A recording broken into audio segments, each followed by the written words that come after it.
ఈ వీడియోలో మనము presiding officer material distribution centre దగ్గర మరి ఎలా వ్యవహరించాలో చూద్దాం.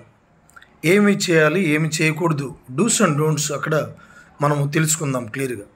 సో ఇక్కడ మనం చూస్తున్నాము, first point, do ensure that you have collected all polling material as provide in the latest edition of presiding officer handbook. Presiding officer హ్యాండ్బుక్లో మనకు లిస్ట్ ఆఫ్ మెటీరియల్స్ లాస్ట్లో ఇచ్చారు. ఆ ఎనెక్చర్లో ఉండేటువంటి అంశాలన్నీ కూడా చూస్తూ అవన్నీ మనకి ఇచ్చారో లేదో చెక్ చేసుకోవాలి. Next, do ensure that you have collected CU, BU and VVPAT pertaining to your polling station and match unit IDs return on address tags with the metallic plate or barcode on the back side of the each unit. అంటే units, control unit కానీ, ballot unit కానీ, అదేవిధంగా VVPAT వాటిపైన ఉండేటువంటి address tags పైన polling కేంద్రం number, అదేవిధంగా ఆ మెషిన్స్ యొక్క సీరియల్ నంబర్స్ రాసి ఉంటాయి. అవో కాదో చెక్ చేసుకోవాలి. అవన్నీ కూడా మన పోలింగ్ కేంద్రానికి సంబంధించినవా కాదా అనేటువంటి అంశాన్ని మనము రూఢీ చేసుకోవాలి. తర్వాత మూడవ అంశం ఏంటంటే, do switch off the control unit after checking that the battery is fully charged. ఇక్కడ ఏం చేస్తామంటే, కంట్రోల్ యూనిట్ యొక్క బ్యాక్ సైడ్ ఉండేటువంటి పవర్ బటన్ను ఆన్ చేయాలి. ఆన్ చేసి ఏం చేయాలంటే, ఈ before this don't make any connections. BU, VVPAT control unit connection చేయకూడదు. కేవలం control unit power button on చేసి బ్యాటరీ యొక్క పర్సంటేజ్ మనము నిర్ధారించుకోవాలి. 99% లేదా ఫుల్ అని వస్తుంది, అది చూసుకొని వెంటనే ఆ డిస్ప్లేలో వచ్చేటువంటి అంశాలన్నీ కూడా డిస్ప్లే అయిపోయిన తర్వాత స్విచ్ ఆఫ్ చేసుకోవాలి. స్విచ్ ఆఫ్ చేసుకున్న తర్వాత do check that the appropriate ballot paper is duly fixed on each ballot unit and is properly aligned under the ballot paper screen and thumb wheel switch has been set to the appropriate position. ఇక్కడ మనం ఏం చేయాలంటే, ఖచ్చితంగా ballot యూనిట్లో ఉండేటువంటి ballot paper check చేసుకోవాలి. ఆ ballot paper మన పోలింగ్ కేంద్రానికి సంబంధించిందా కాదా. మనకి ఓటర్ ఫెసిలిటేషన్ పోస్టర్స్ అని ఇస్తారు. అందులో list of candidates form 7A అని ఉంటుంది. ఆ ఫామ్ 7Aలో ఉండేటువంటి అభ్యర్థుల పేర్లు, ఆ సింబల్స్, దీంతో బ్యాలెట్ యూనిట్లో ఉండేటువంటి ఆ contesting candidates list paper, ballot paper ఏదైతే ఉందో దానికి సరిపోతుందా లేదా అనేది మనం చెక్ చేసుకోవాలి.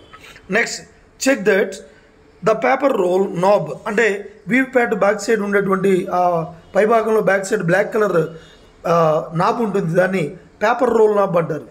అది మనం ఏం చేస్తామంటే హారిజాంటల్ పొజిషన్లోనే ఉండాలి. దాన్ని లాక్ పొజిషన్ అంటారు.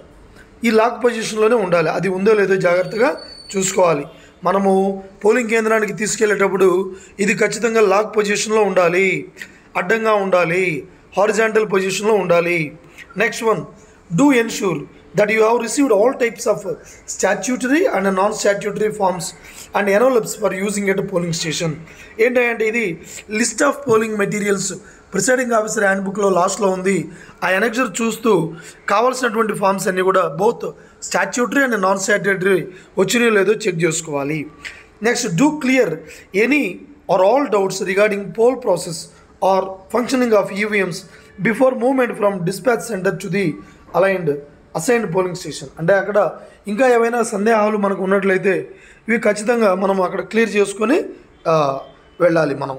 Next, in case of discrepancy is found inform returning officer. ఒకవేళ ఏదైనా సరే వ్యత్యాసం కనుక మనము, అంటే ఇవి మన పోలింగ్ కేంద్రానికి సంబంధించినవి కావు, ఇలాంటి ఏదైనా మెషిన్లో ఉండే నంబర్స్ అడ్రస్ ట్యాగ్ మీద మ్యాచ్ కావట్లేదు, లేదంటే మెటీరియల్ అన్నీ కూడా కరెక్ట్గా రాలేదు, ఇలాంటి వ్యత్యాసాలు ఏమైనా ఉంటే రిటర్నింగ్ ఆఫీసర్ దృష్టికి వెంటనే తీసుకెళ్ళి మనము దాన్ని పరిష్కరించుకునేటువంటి ఏర్పాట్లు చేసుకోవాలి.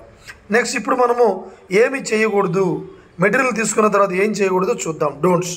ఇక్కడ don't take any EVM, VVPAT to any unauthorised place like residence, hotel. ఇక్కడ మనం మెటీరియల్ తీసుకున్న తర్వాత బస్సులో ఎక్కి నేరుగా పోలింగ్ కేంద్రానికే వెళ్ళాలి, ఎక్కడ అనాథరైజ్డ్ ప్లేసెస్కి వెళ్ళకూడదు. Don't use vehicle other than vehicle provided by the returning officer for dispersal. So polling కేంద్రానికి చేరుకోవడానికి ఏర్పాటు చేయబడ్డటువంటి ఆ వాహనంలోనే పోలింగ్ అధికారులందరూ కూడా చేరుకోవాలి తప్ప ఎలాంటి అనాథరైజ్డ్ ప్రైవేట్ వెహికల్స్ మనము యూజ్ చేయకూడదు. Don't stay at any place other than designated place after the receiving of EVMs VVPAT and other election material. ఇది కూడా important.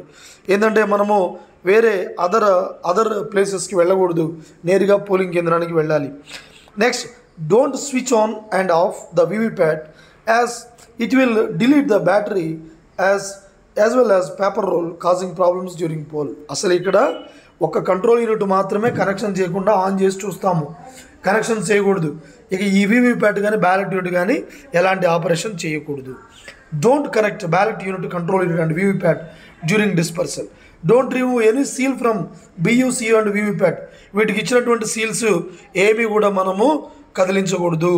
Don't test VVPAT at the time of dispersal and before mock poll at the polling station. Okay, ఇక్కడ మనము వీవీప్యాట్ని test చేయడానికి ప్రయత్నించకూడదు. Dispersal అయ్యేటప్పుడు కానీ mock poll ముందు కానీ మనము పోలింగ్ కేంద్రానికి చేరుకున్నా కూడా అస్సలు ఎలాంటి ఆపరేషన్ చేయకూడదు. మాక్ పోల్ ముందుగా కనెక్షన్ చేసి వీవీప్యాట్ వెనకాల ఉండేటువంటి పేపర్ రోల్ నాబ్ అనేది మనము ఆ లాక్ పొజిషన్ నుంచి అన్లాక్ పొజిషన్ నిలువుగా వర్టికల్గా పెట్టిన తర్వాత మాత్రమే సియు ఆన్ చేసి అప్పుడు మాక్ పోల్ చేయాలి. Okay, thank you.